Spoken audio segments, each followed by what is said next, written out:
ലോകം അനുദിനം വളർന്നുകൊണ്ടേയിരിക്കുകയാണ്. ഓരോ ദിവസവും പുതിയ വാർത്തകളിലേക്കാണ് നമ്മൾ കണ്ണുകൾ തുറക്കുന്നത്. ഇന്നത്തെ ഏറ്റവും പ്രധാനപ്പെട്ട വാർത്തകളിലേക്ക് നോക്കാം. 205 അനധികൃത കുടിയേറ്റക്കാരുമായി ആദ്യ US വ്യോമസേന വിമാനം ഇന്ത്യയിലേക്ക് പറന്നു.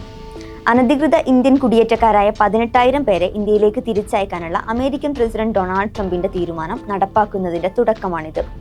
ഇന്ത്യൻ എംബസി വഴി പൗരത്വം ഉറപ്പുവരുത്തിയ ശേഷമാണ് 205 പേരുമായി C-7 വ്യോമസേന വിമാനം ഇന്ത്യയിലേക്ക് പറന്നത്.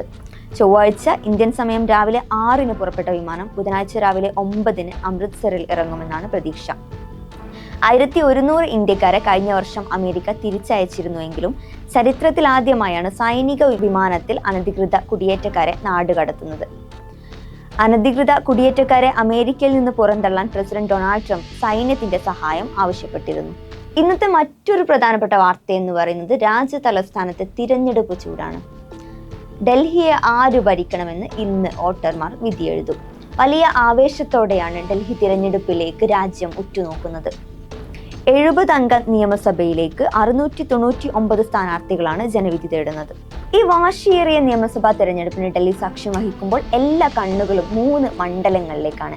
ആം ആദ്മി പാർട്ടിയുടെ 3 പ്രമുഖ നേതാക്കളായ മുൻ മുഖ്യമന്ത്രി അരവിന്ദ് കെജ്രിവാൾ, മുഖ്യമന്ത്രി അതിഷി, മുൻ ഉപമുഖ്യമന്ത്രി മനീഷ് സിസോദിയ എന്നിവർ മത്സരിക്കുന്ന മണ്ഡലങ്ങളാണിവ. ദേശീയ ഗെയിംസിൽ സ്വർണം വാരുന്ന കേരളത്തെക്കുറിച്ചാണ് മറ്റൊരു പ്രധാനപ്പെട്ട വാർത്ത.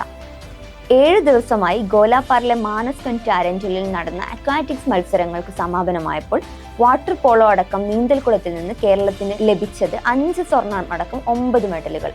അവസാന ദിനം 2 സ്വർണവും 1 വെങ്കലവുമാണ് നേട്ടം. വനിതകളുടെ 100 മീറ്റർ ബ്രസ്റ്റ് സ്ട്രോക്കിലും ചാമ്പ്യനായ കേരളത്തിന്റെ ഹർഷിത ജയറാം ട്രിപ്പിൾ തികച്ചു. വനിതാ വാട്ടർ പോളോയിലാണ് മറ്റൊരു സ്വർണം. പുരുഷ വാട്ടർ പോളോയിൽ വെങ്കലവും നേടി. ആരാധക ലോകം വലിയ ആവേശത്തോടെ നോക്കിക്കാണുന്ന മറ്റൊരു പ്രധാനപ്പെട്ട വാർത്ത ISLന്റെ പുതിയ ഇടമായി ഷില്ലോങ് വരുന്നതാണ്. സ്വന്തം വീട്ടിലേക്ക് അതിഥികളെ സ്വീകരിക്കുന്നത് പോലെ നോർത്ത് ഈസ്റ്റ് യുണൈറ്റഡ് FC-യും മുംബൈ സിറ്റിയും തമ്മിലുള്ള മാച്ച് വെള്ളിയാഴ്ച ജവഹർലാൽ നെഹ്റു സ്റ്റേഡിയത്തിൽ വെച്ച് നോർത്ത് ഈസ്റ്റ് തട്ടകമായ ഷില്ലോങ്ങിൽ നടക്കും.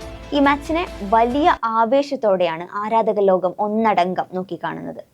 ഇത്രയുമാണ് ഇന്നത്തെ പ്രധാനപ്പെട്ട വാർത്തകൾ. കൂടുതൽ വാർത്തകളും വിശേഷങ്ങളുമായി നമുക്ക് നാളെ കാണാം. അതുവരേക്കും സൈനിങ് ഓഫ്.